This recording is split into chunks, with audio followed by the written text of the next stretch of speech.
सुनन अबी दाऊद की रिवायत है, नबी अलैहिस्सलातु वस्सलाम ने फरमाया, इय्याकुम वल हसद, हसद से अपने आप को बचाओ, हसद न किया करो।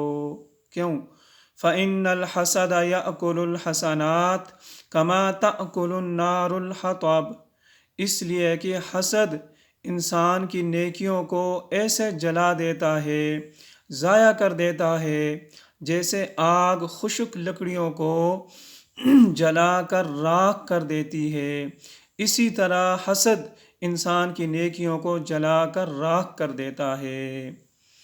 और हसद कहते हैं किसी के पास कोई नेमत देख कर ये आरजू करना कि ये नेमत इसके पास नहीं होनी चाहिए, मुझे मिले या न मिले, लेकिन कम अज़ कम इस आदमी के पास नहीं होनी चाहिए।